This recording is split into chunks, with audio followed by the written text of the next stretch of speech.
wheelchair was found first. Empty.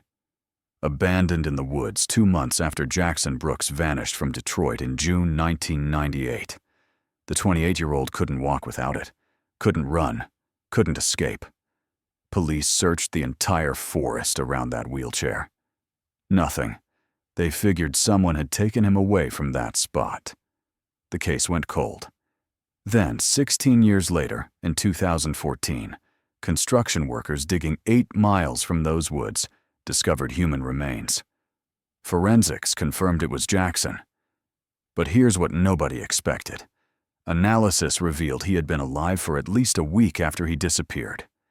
Someone had been keeping him somewhere all that time. Someone he trusted. Then disposed of the body in a completely different location. And that someone spent 16 years living a normal life, knowing exactly where those remains were. This cold case remained unsolved for 16 years in Wayne County, Michigan. Jackson's missing person case baffled investigators from the start. The missing person report filed in June 1998 launched an investigation that would haunt Detroit for nearly 2 decades. Jackson worked at TechBridge, a nonprofit in downtown Detroit that taught computer skills to people with disabilities. He'd been there 3 years, beloved by everyone. The car accident that put him in a wheelchair happened when he was 17, but it never defined him. Jackson was the guy who stayed late to help struggling students, who cracked jokes when tension ran high, who made everyone around him better. He lived alone in Royal Oak, 15 minutes north of downtown. His uncle Luke checked on him regularly, though Jackson insisted he didn't need help. Luke was family, the one who stuck around after Jackson's parents retired to Arizona in 1995. Thursday evening, June 11, 1998. Jackson vanished. He'd worked a normal day, leaving sometime after most coworkers had gone home.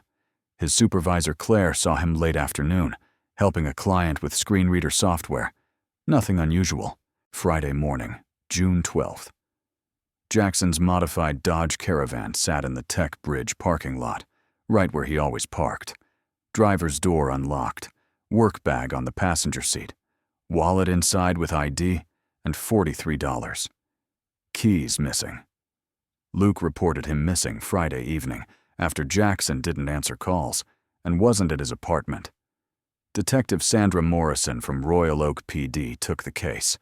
She moved fast, treating it seriously from the start. Within 48 hours, investigators had interviewed TechBridge staff, checked Jackson's apartment, pulled phone records. No signs of struggle. No indication he'd planned to leave. His medication was still in his apartment. Jackson needed that medication daily. He wouldn't leave without it. The investigation expanded. Wayne County Sheriff's Department joined.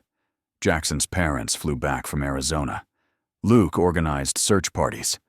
The local disability rights community rallied. Hundreds of volunteers combed parks, checked abandoned buildings, distributed flyers across Metro Detroit. One detail kept surfacing in interviews. Jackson had seemed distracted the week before he disappeared. A co-worker named Jaden, who handled finances at TechBridge, mentioned Jackson had been asking questions about budget reports. Strange questions. Specific questions about how grant money was being allocated.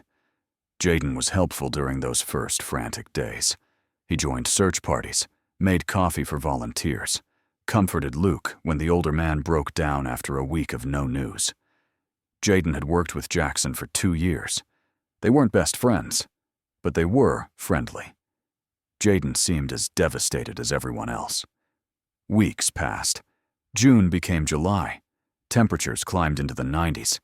The search continued, but hope faded with each sunset. Detective Morrison kept pushing, but leads dried up. Jackson had simply vanished without a trace from his workplace parking lot. August 17, 1998. 2 hunters found Jackson's wheelchair deep in woods near Pontiac Lake recreation area, about 25 miles northwest of Detroit. The chair sat upright, wheels facing a hiking trail, like someone had carefully positioned it there. No Jackson. No blood. No obvious signs of violence. Just an empty wheelchair in the middle of nowhere. The discovery triggered massive search operations. K-9 units, helicopter thermal imaging, hundreds of volunteers on foot grids. They searched every inch of those woods. Days turned into weeks. Nothing. Jackson had vanished. Detectives theorized someone had taken him from that spot, maybe transferred him to a vehicle on a nearby access road. But why leave the wheelchair? Why choose such a remote location? Nothing made sense. Jaden showed up to help search those woods too. He told Luke he'd keep looking as long as it took. Luke thanked him, grateful to have someone from Jackson's work who cared so much. By September 1998, the missing person investigation hit a dead end. No body, no witnesses, no forensic evidence beyond that wheelchair. The case stayed open, but active investigations ceased. Jackson Brooks became another name in Detroit's unsolved missing persons files. What nobody knew yet was that Jackson had been alive for days after that wheelchair was abandoned, and the person who knew exactly where he'd been kept, where his body actually lay, had helped search those woods with the family. Luke never stopped looking. Not really. Even when the police moved on, even when other families accepted their losses and tried to rebuild, Luke couldn't let go. His nephew had vanished, and someone out there knew what happened. The years between 1998 and 2014 transformed Luke from a hopeful uncle into something else entirely. Something harder. He kept Jackson's case file in a banker's box in his basement, adding newspaper clippings, notes from conversations with detectives, anything that might matter someday. He called the Wayne County Sheriff's Department every 6 months, asking if there were any updates. There never were. Jackson's parents eventually stopped coming back to Michigan. The trips became too painful, the lack of answers too heavy. They'd lost their only son, and Detroit reminded them of that loss every time they visited. Luke understood, but it made him feel even more alone in his search for truth. Tech Bridge continued operating after Jackson disappeared.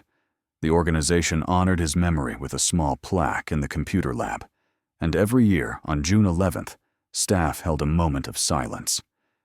But life moved forward. People came and went. The office relocated to a newer building in 2003. Most of the staff from 1998 had moved on to other jobs by the mid-2000s. Jaden stayed. He'd been promoted to financial director in 2001, taking on more responsibility as Tech Bridge expanded its programs. He attended every memorial event for Jackson, always somber, always respectful. He'd tell anyone who asked that losing Jackson had affected him deeply, that he thought about his former colleague often. Luke and Jaden crossed paths occasionally at these memorial events. Jaden always offered condolences, asked how Luke was holding up, expressed hope that someday they'd get answers. Luke appreciated it. Jaden was one of the few people from Jackson's workplace who seemed to genuinely care after all these years. What Luke didn't know was that Jaden drove past the burial site at least twice a month. The construction area where he'd buried Jackson in August 1998 had remained undeveloped for years, just vacant land off a rural road in Oakland County. Jaden would park nearby sometimes, sitting in his car, making sure nothing had disturbed the ground, making sure his secret stayed buried. By 2010, the unsolved mystery seemed destined to remain exactly that. Unsolved. The detective who'd originally handled Jackson's case had retired. New investigators had taken over the cold case files, but with limited resources and hundreds of other cases demanding attention, Jackson's disappearance received minimal active investigation. Luke was 68 years old in 2014. His health wasn't what it used to be, but he refused to give up. He'd promised Jackson's mother before she died in 2011 that he'd never stop looking for answers about her son. It was a promise he intended to keep, even if it meant dying without knowing the truth. March 2014, a commercial development company purchased the vacant land in Oakland County, where Jaden had buried Jackson 16 years earlier. The company planned to build a strip mall and construction crews began site preparation in early March. They needed to level the ground, install utilities, prepare foundations. On March 19, 2014, a construction worker named Marcus, operating an excavator, hit something that wasn't dirt or rock. He stopped the machine, climbed down, examined what he'd uncovered. Bones. Human bones. Marcus immediately called his supervisor, who contacted the Oakland County Sheriff's Department. Detective Elijah Foster arrived at the construction site within an hour. He'd been with the cold case unit for 3 years, working primarily on unsolved cases from the 1990s and early 2000s. The forensic team carefully excavated the remains, documenting everything, taking photographs, collecting samples.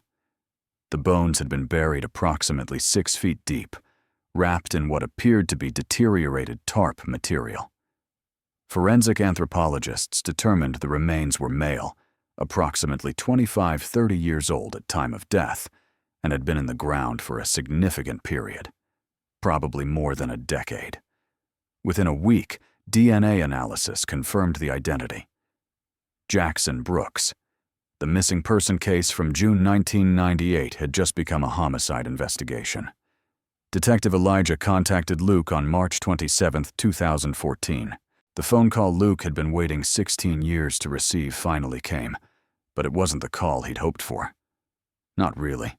Confirmation that Jackson was dead, that he'd been gone all this time, buried alone while life continued around him. Luke broke down on the phone. Elijah gave him time, then explained that this was now an active murder investigation.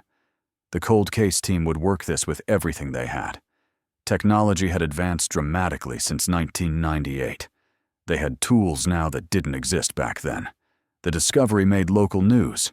Former TechBridge employees reached out to each other, sharing the devastating update. Jackson had been found. After 16 years, they finally knew what happened to him. Sort of. They knew he was dead. They knew someone had buried him in that field.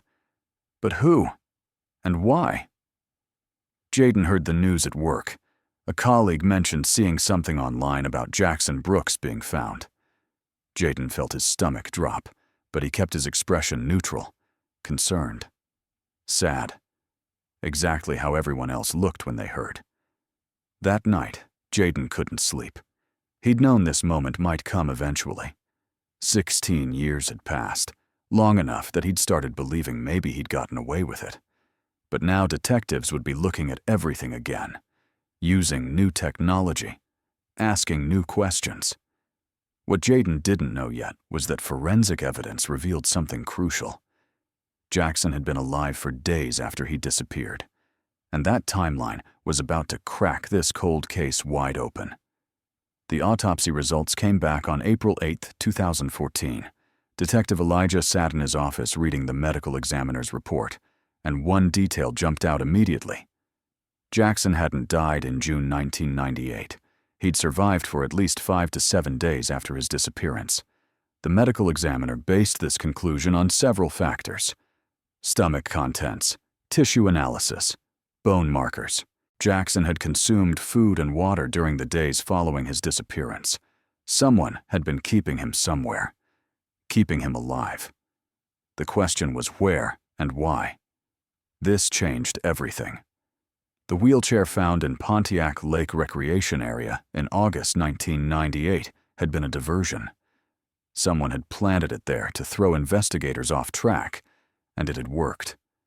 Police had searched those woods extensively, assuming Jackson's body must be nearby. Meanwhile, his actual burial site sat 8 miles away in a completely different location. Elijah pulled every file related to Jackson's case: the original missing person reports, witness statements, search records, evidence logs. He studied the timeline, looking for gaps, inconsistencies, anything that might point toward a suspect. The TechBridge connection seemed obvious. Jackson had last been seen at work. His van was found in the workplace parking lot. Whoever took him had access to that location, knew Jackson's schedule, understood his routine. Elijah started re-interviewing people who'd known Jackson in 1998. Many had moved away, changed careers, started families. But they remembered Jackson. Everyone who'd known him remembered Jackson. Claire, Jackson's former supervisor, met with Elijah at a coffee shop in Royal Oak. She was in her 50s now, working as a consultant for disability advocacy organizations. She remembered June 1998 vividly. The panic when Jackson didn't show up for work, the police interviews, the searches. Jackson was asking questions before he disappeared, Claire told Elijah, about finances, budget reports. He'd noticed some inconsistencies in grant allocations. I told him to take it to Jaden since Jaden handled all that stuff. Elijah wrote down the name. Jaden, financial manager at TechBridge in 1998.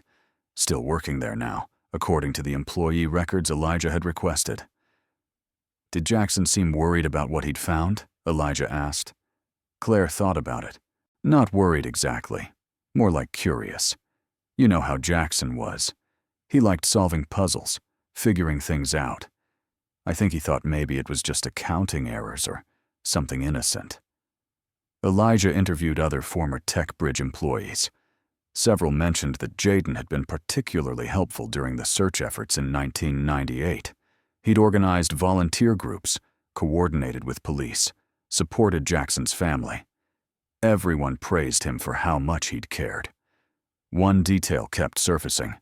Jaden had access to everything at TechBridge: financial records, building keys, employee schedules.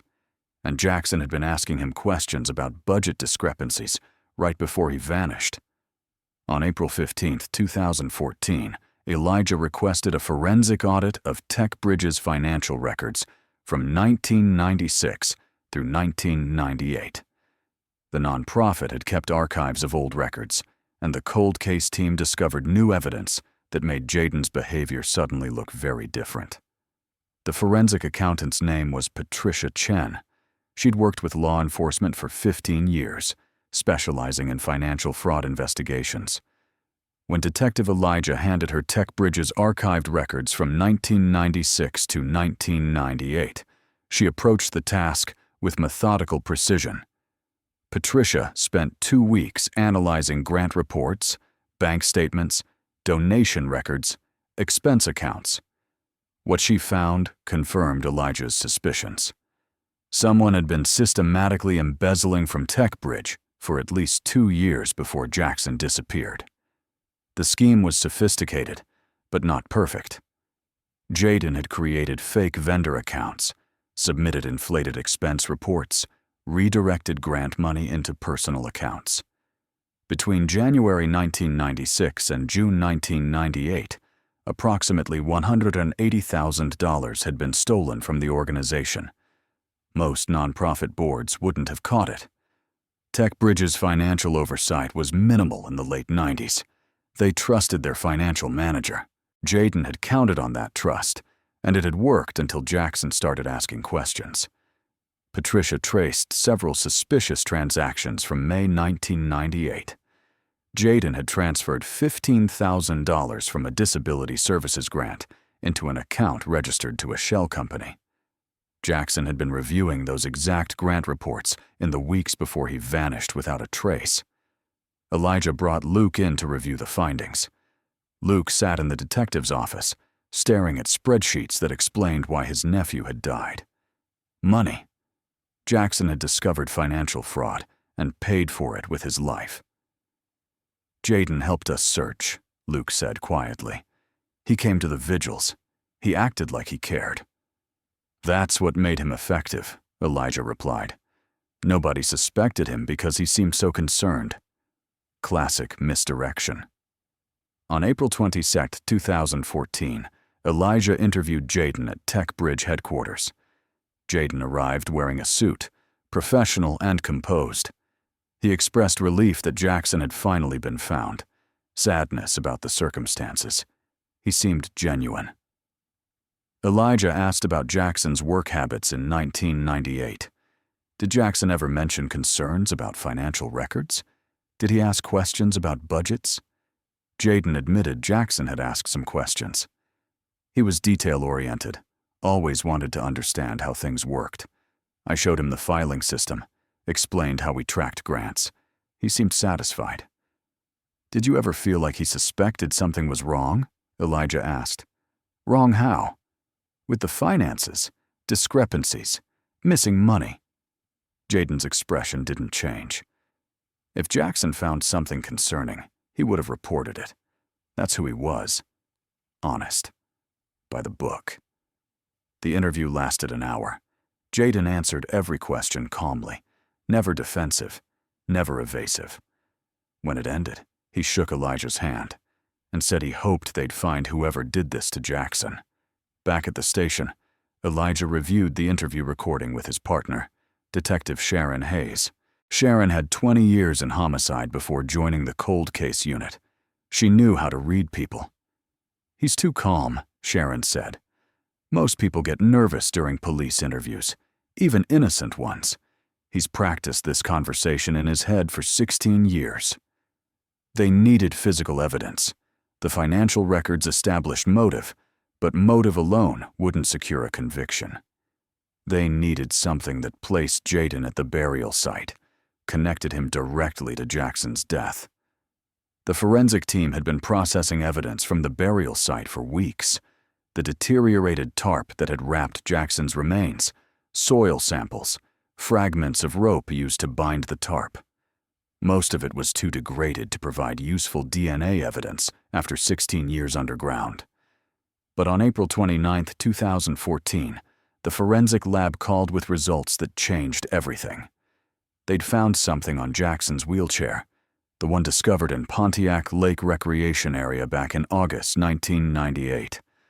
Something that had been preserved in the evidence locker for 16 years, waiting for technology to catch up.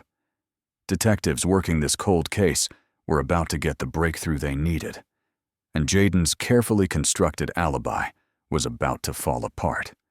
The wheelchair had been stored in the Wayne County Evidence Facility since August 1998. Standard procedure required preserving all physical evidence from unsolved cases, even when that evidence seemed unlikely to yield results. Back in 1998, investigators had swabbed the wheelchair for fingerprints and DNA, but the technology available then had limitations. The samples collected were cataloged and stored, waiting for forensic science to advance. In 2014, DNA analysis had evolved dramatically.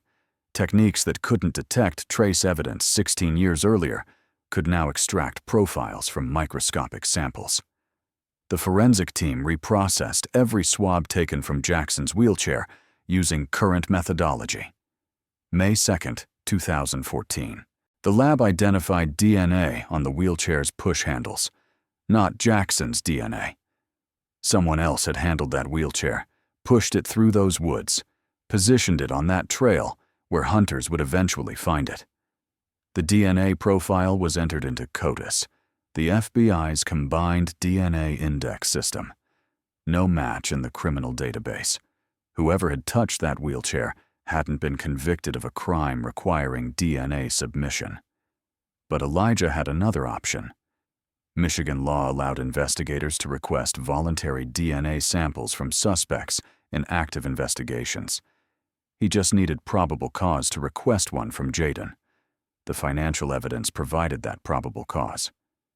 On May 5, 2014, Elijah obtained a court order requiring Jaden to submit a DNA sample.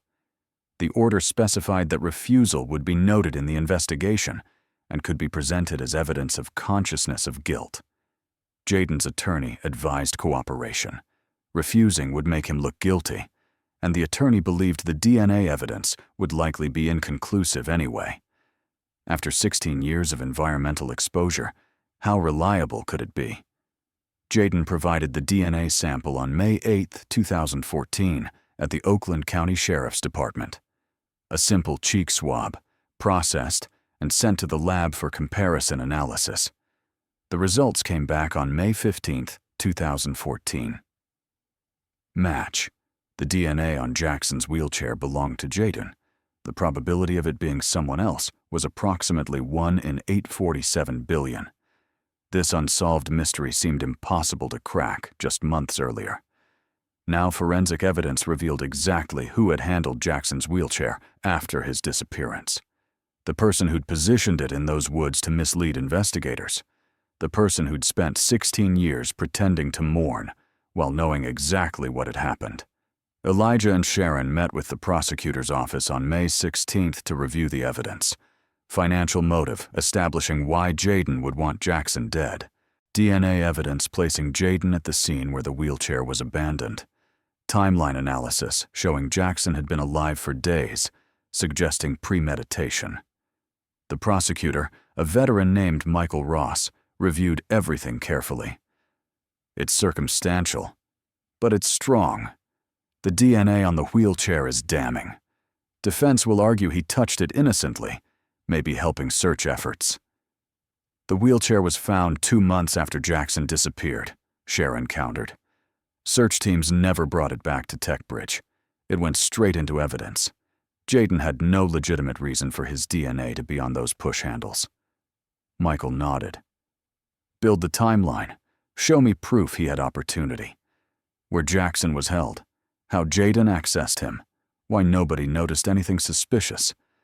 That was the challenge. 16 years had passed.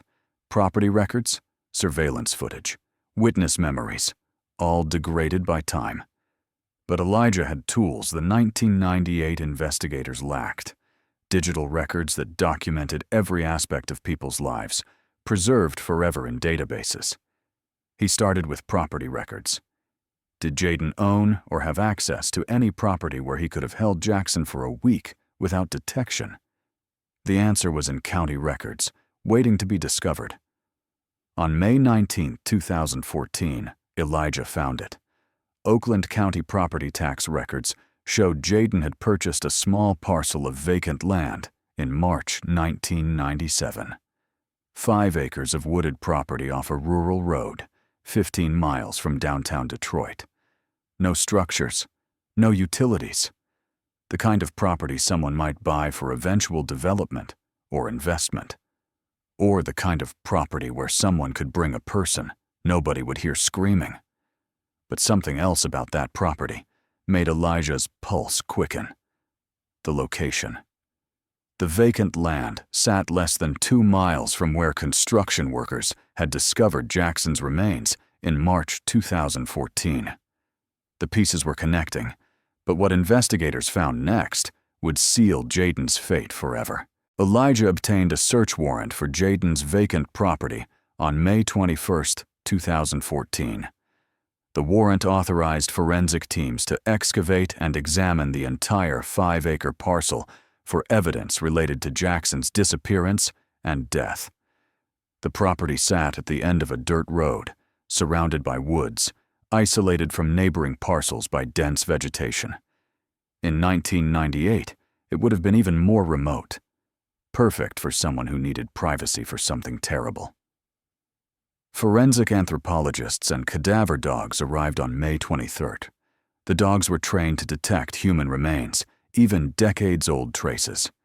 Within an hour of beginning their search, both dogs alerted to the same area near the property's center, about 100 feet from the road. Ground-penetrating radar confirmed a disturbance in the soil. Not a grave. Jackson's remains had already been found at the burial site 2 miles away. This was something else. A depression in the ground, approximately 8 feet by 10 feet, consistent with a structure that had once stood there and been removed. Excavation revealed concrete footings, the kind used for temporary storage buildings or garden sheds. Records showed Jaden had purchased a prefabricated metal shed in April 1997 from a hardware store in Pontiac. The sales receipt was archived in his tax records. He'd claimed it as a business expense. But there was no shed on the property now. County aerial photographs from 2002 showed a structure in that location. Photographs from 2004 showed it was gone. Jaden had removed it sometime between those years, long after Jackson's death. Soil samples from inside the concrete footings tested positive for human biological material. Blood traces, though too degraded for DNA analysis. but the presence of human blood in that location was enough to establish this site as relevant to the investigation. This was where Jayden had kept Jackson for those 5 to 7 days after his disappearance. A metal shed in the middle of nowhere, where nobody would hear anything, where Jackson's wheelchair couldn't help him escape, even if he'd managed to get out of whatever restraints held him. Sharon interviewed Jayden's neighbors from 1998, the few people who lived on properties within a mile of his vacant land. Most had sold and moved away, but investigators tracked them down through county records. An elderly woman named Helen remembered seeing a vehicle at that property occasionally in the late 90s. The guy who owned it would drive back there sometimes. I'd see his truck on weekends. Figured he was checking on his investment or something. Did you ever see anyone else with him? Sharon asked. Once, maybe June or July of 1998. I was driving past and noticed his truck was there longer than usual. Couple hours. When I came back from town later that day, it was gone. Didn't think anything of it at the time. The timeline was solidifying. What started as a missing person case became a homicide investigation once forensic evidence revealed Jackson had been held captive before his death. Now detectives had the location where he'd been kept, physical evidence of human blood, and witnesses who'd seen Jayden's vehicle at the property during the relevant time frame. On May 28, 2014, investigators found one more crucial piece of evidence. A hardware store in Pontiac still had archived sales records from the late 90s. The records showed Jayden had purchased several items in early June 1998. A heavy-duty padlock, chain, tarp, and rope.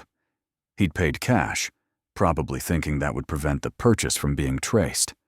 But the store's inventory system logged every transaction for tax purposes, and those digital records had been preserved when the store was sold to a larger chain in 2003. The rope matched the type found at Jackson's burial site. The tarp matched the deteriorated material that had wrapped his remains, physical evidence linking Jayden to the crime scene. On June 3, 2014, the cold case team discovered new evidence that answered the question everyone had been asking. How did Jayden get Jackson from the Tech Bridge parking lot without anyone noticing? The answer had been hiding in plain sight for 16 years. Security cameras weren't common in parking lots in 1998, at least not in Detroit nonprofit buildings. But the building adjacent to Tech Bridge had installed a basic surveillance system in early 1998 after several break-ins. The detective who'd originally investigated Jackson's disappearance in 1998 had requested footage from that neighboring building. The building manager had reported they had no cameras covering the Tech Bridge parking lot, only their own property. The investigation moved on. But in 2014, while reviewing archived case files, Elijah noticed something. The building manager in 1998 had said their cameras didn't cover the Tech Bridge lot. He never said they didn't capture anything relevant. Elijah tracked down the building's current owner. The property had changed hands twice since 1998, but the new owner maintained archived security footage as part of the property's documentation during various legal disputes over the years.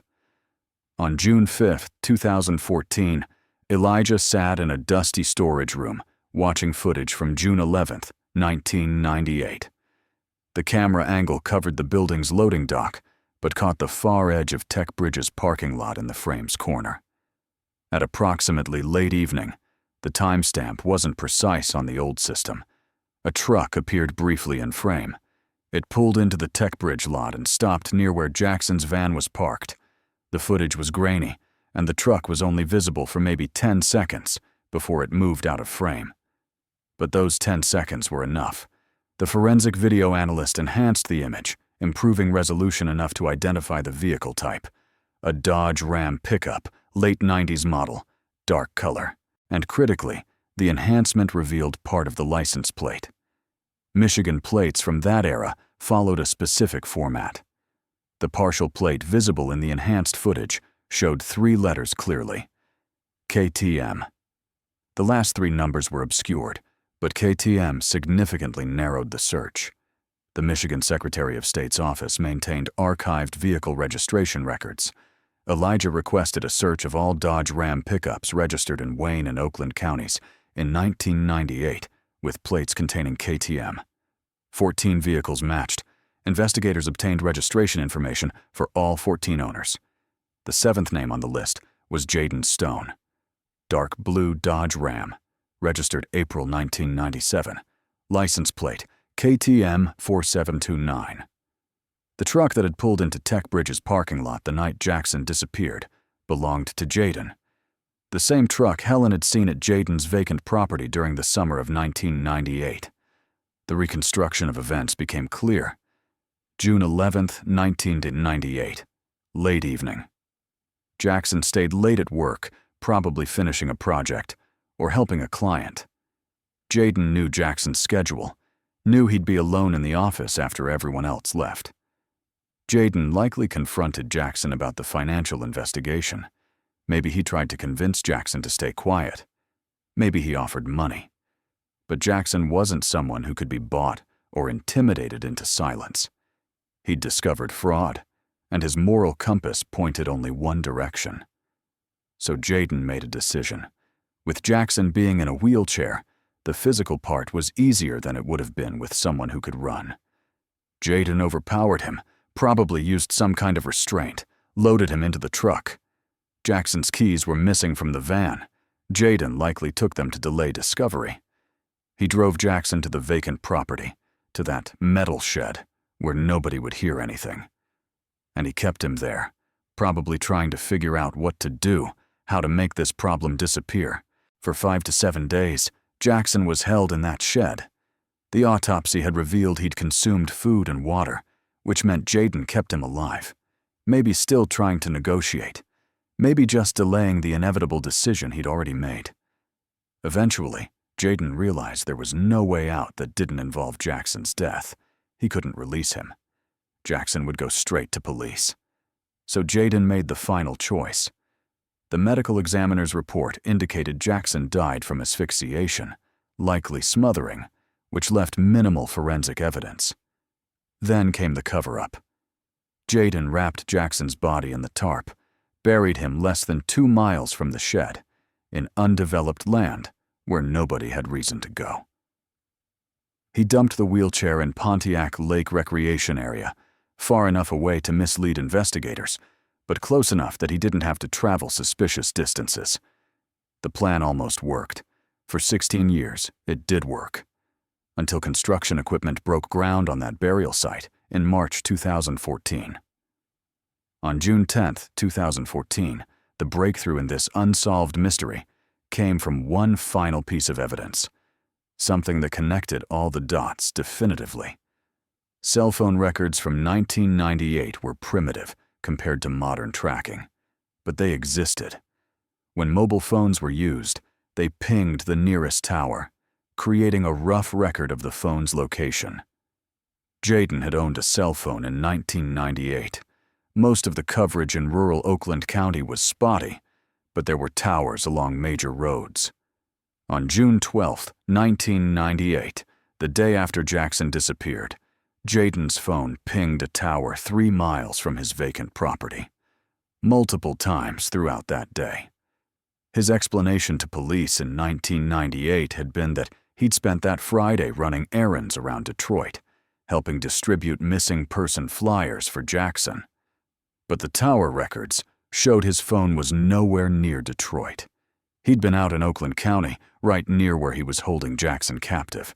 Additional phone records from June 13th, 14, and 15 showed similar patterns. Jaden's phone regularly pinged towers near his property during the exact time frame Jackson was alive after his disappearance. But Jaden had told investigators he'd been in the city those days, working at Tech Bridge, coordinating search efforts. The phone records proved he'd been lying about his whereabouts. Combined with everything else, the DNA on the wheelchair, the property with blood evidence, the truck in the parking lot, the hardware store purchases, the case was complete. On June 16, 2014, exactly 16 years and 5 days after Jackson disappeared, Detective Elijah and a team of officers arrived at Jaden's home in Farmington Hills with an arrest warrant. Jaden answered the door in business casual attire, getting ready for work. When Elijah told him he was under arrest for the abduction and murder of Jackson Brooks, Jaden's calm mask finally cracked. His face went pale. His hands started shaking. "I want my attorney," he said quietly. They cuffed him, read him his rights, and led him to the waiting patrol car. Neighbors watched from their yards, confused and shocked. Jaden had lived in this neighborhood for years. He was the guy who organized the block party, who helped elderly residents with their groceries. Nobody suspected he'd been living with a murder secret for 16 years. At the Oakland County Jail, Jaden was processed and placed in a holding cell. His attorney, a criminal defense lawyer named Richard Kepler, arrived within 2 hours. Richard had handled numerous high-profile cases, and he knew the evidence against Jaden was substantial.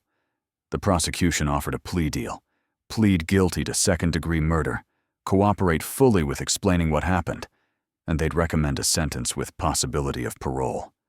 Refuse, and they'd pursue first-degree murder charges carrying life without parole. Jaden refused the plea. Richard advised against it, but Jaden insisted. He believed the evidence was circumstantial, that a skilled defense attorney could create reasonable doubt. He'd spent 16 years believing he'd gotten away with it. Pride made him think he could still win.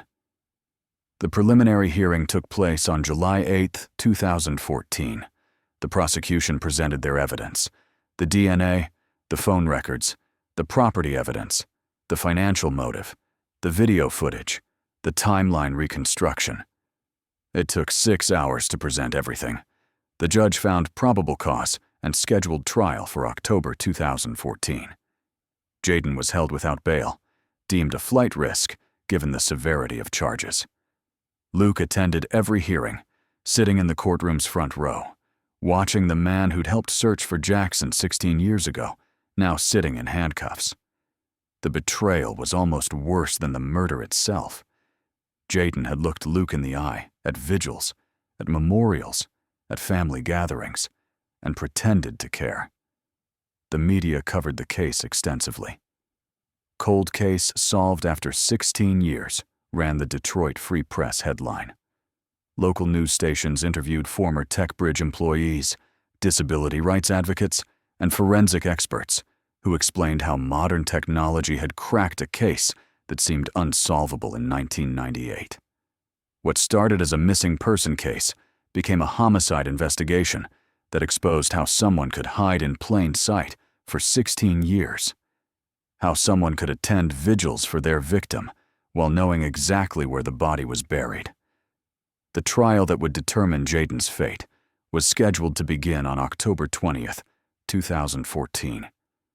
But before it could start, something unexpected happened that would change the case's resolution. On October 15th, 2014, 5 days before the trial was scheduled to begin, Jaden's attorney Richard requested an emergency meeting with the prosecution. Something had changed. Jaden was ready to talk. The meeting took place in the prosecutor's office. Michael Ross, Detective Elijah, Sharon, and Richard sat around a conference table. Jaden sat in handcuffs, looking 20 years older than his 43 years. Months in jail had stripped away the confident professional facade he'd maintained for 16 years. "My client wishes to make a statement," Richard said, "in exchange for consideration during sentencing." Michael leaned back. "We're listening." Jaden's voice was quiet when he spoke. "I never meant for it to go that far. Jackson was asking questions about the budget. He'd found discrepancies in the grant reports.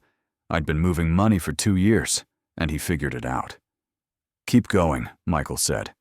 "I asked him to meet me after work that Thursday. Told him I'd explain everything, show him it was just accounting errors.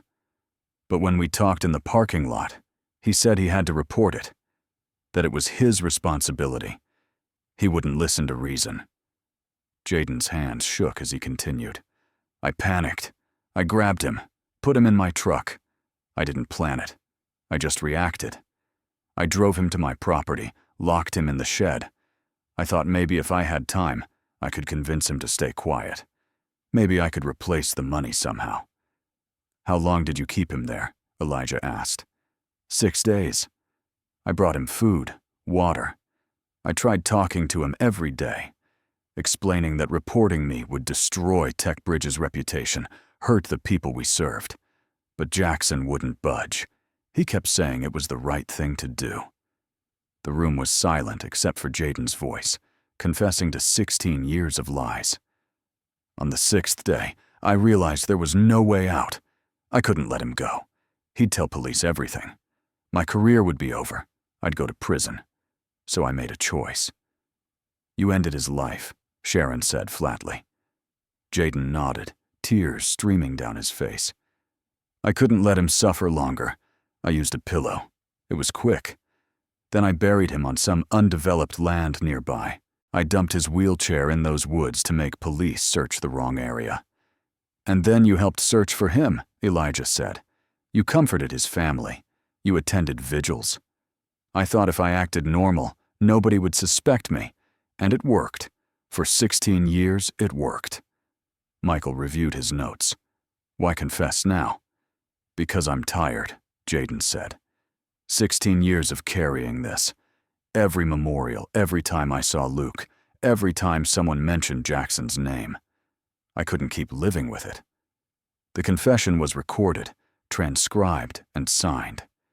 In exchange for his cooperation and guilty plea, the prosecution agreed to reduce the charge to second-degree murder and recommend a sentence that would make him eligible for parole after 25 years. He'd be 68 if he survived that long in prison. The plea hearing was scheduled for October 28, 2014. Luke would finally get to address the man who'd taken his nephew, the man who'd pretended to care while knowing exactly what he'd done. But first, Jaden had to show investigators one final piece of the story, something he'd kept hidden even from his attorney, something that would explain why Jackson's case had haunted him for 16 years. On October 18, 2014, Jaden led investigators to a storage unit in Novi, Michigan. He'd been renting the unit since 1999, paying cash every month to avoid creating a paper trail. Inside, investigators found boxes containing evidence that Jaden had preserved for 16 years. Jackson's keys, the ones missing from his van in June 1998. Jaden had kept them. Jackson's watch, a Timex with a worn leather band that his parents had given him for college graduation. Jaden had kept that too. And most disturbing, a journal. Jackson had kept a notebook during those 6 days of captivity, writing down everything. His thoughts, his fears, his attempts to reason with Jaden, his prayers that someone would find him. Elijah read entries that made his chest tight. Jackson writing about how he didn't understand why Jaden was doing this, that they could find a solution that didn't involve violence. Jackson writing messages to his parents, to Luke, telling them he loved them in case he didn't survive. The final entry was dated June 17, 1998. I don't think Jaden is going to let me go. He keeps saying he needs more time to think, but I can see it in his eyes. He's made a decision. I'm not leaving this place alive. I want everyone to know I wasn't scared at the end. I trusted God had a plan, and I forgive Jaden for what he's about to do. I hope someday he finds peace. That last line destroyed everyone who read it. Even facing death, Jackson had shown grace. He'd forgiven the man who was about to take his life. Sharon asked Jaden why he'd kept these items. Why risk holding evidence that could connect him to the crime? Because I couldn't just erase him, Jaden said. Jackson was a good person, better than me. I needed something to remember what I'd done, to never forget the cost of my choices. The journal was entered as evidence. The prosecution planned to read excerpts during the sentencing hearing to show the judge exactly who Jackson had been and what the world had lost. On October 21, 2014, forensic analysis of the journal revealed something else. Jackson had managed to scratch a message into the shed's metal wall during his captivity. Investigators had missed it during the property search because it was hidden behind where a workbench had once stood. The message was simple. Jackson Brooks, June 1998. Held here against my will. Jaden Stone knows what happened. Even knowing he might die, Jackson had tried to leave evidence, tried to ensure that if his body was ever found, investigators would know where to look and who was responsible. That message had been waiting 16 years for someone to discover it. The detail created a powerful impact during the legal proceedings. Jackson hadn't given up. Even in his final days, he'd fought to ensure justice would eventually come. The media coverage intensified. Victim left message. Naming his captor ran headlines across Michigan. The story resonated nationally, featured on true crime investigation programs and news networks. Jackson's courage in the face of death inspired people who'd never heard his story before. Luke requested permission to read Jackson's journal. Elijah initially hesitated, knowing how painful it would be. But Luke insisted. I need to know his last thoughts. I need to understand what he went through. Sitting in Elijah's office, Luke read his nephew's final words. He cried through most of it, but when he finished, he looked up with something like peace in his eyes.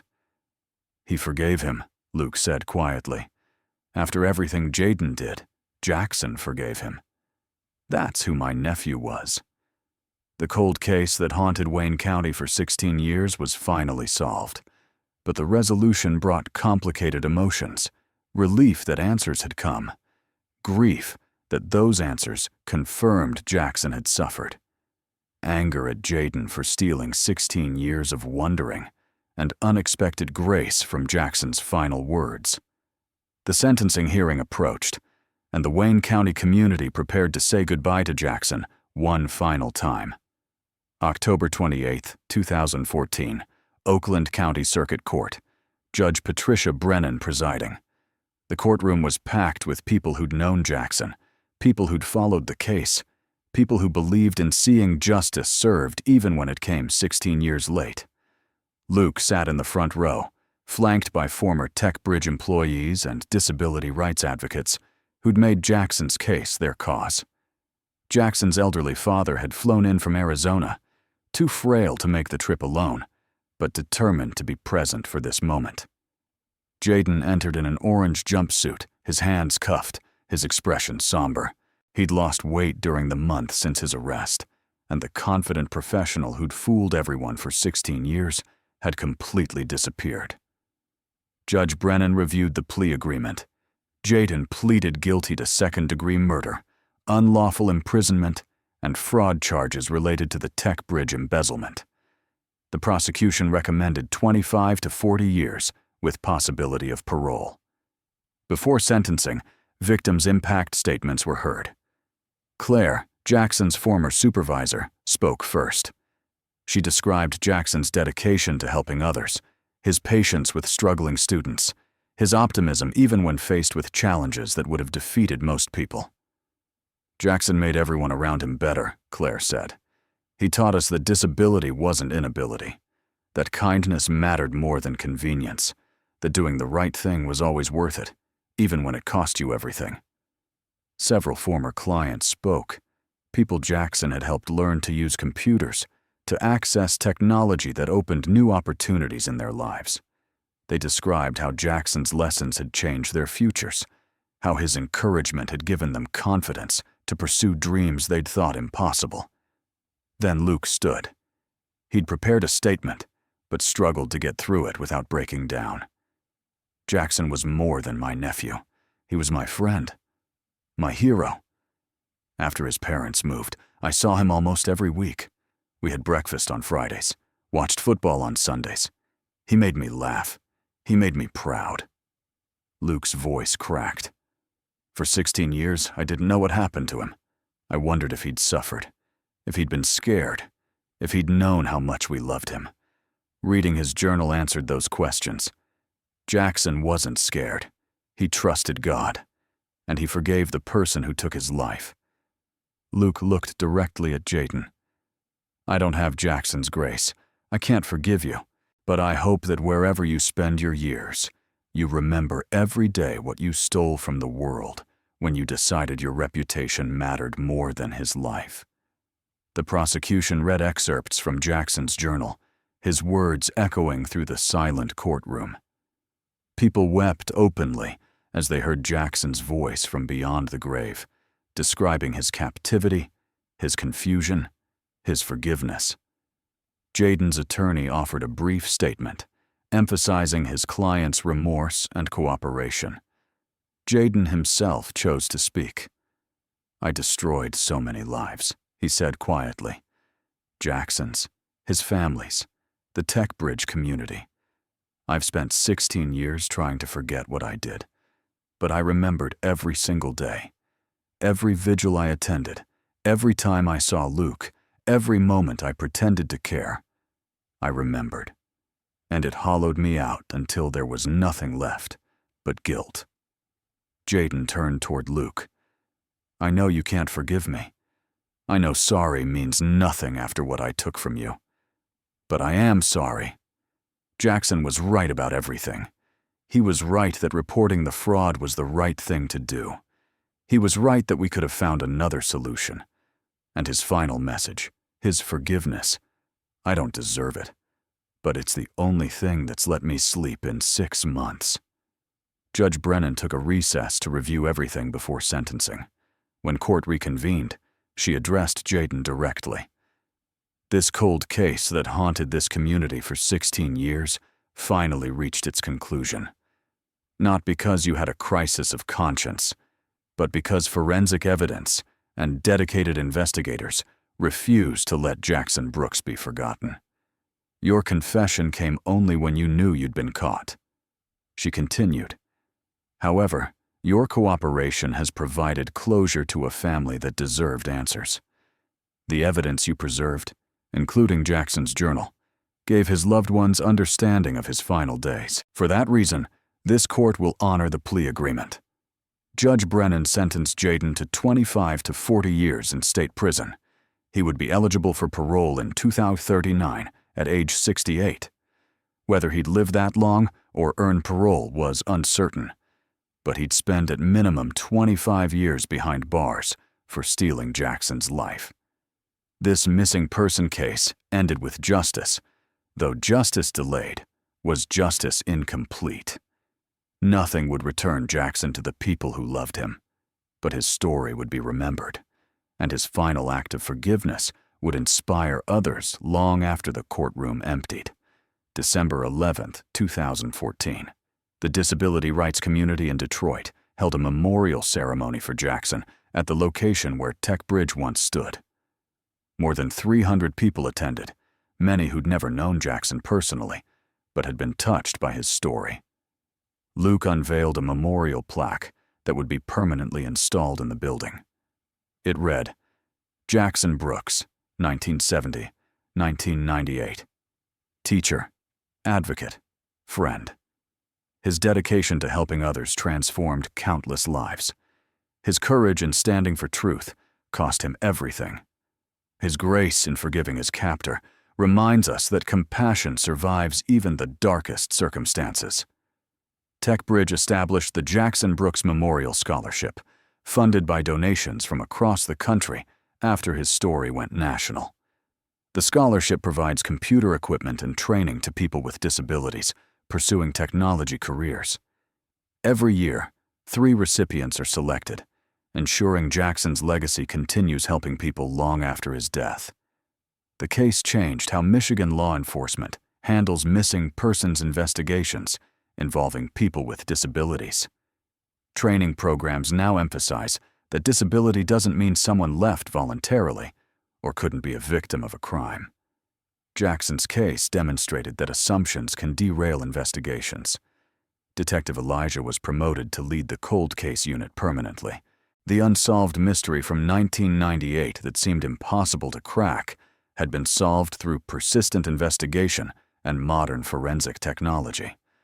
Other families with missing loved ones found hope in Jackson's case, evidence that even decades-old cases could still be resolved. Luke continued attending monthly meetings with other families of missing persons in Michigan. He became an advocate for cold case funding, testifying before state legislators about the importance of dedicating resources to unsolved cases. His testimony helped secure additional funding for forensic testing and cold case investigators. Jaden began serving his sentence at a Michigan correctional facility in November 2014. Reports from prison indicated he kept largely to himself, avoided trouble, and spent time in the library. Whether genuine remorse or simple survival strategy, his behavior was drastically different from the confident facade he'd maintained for 16 years.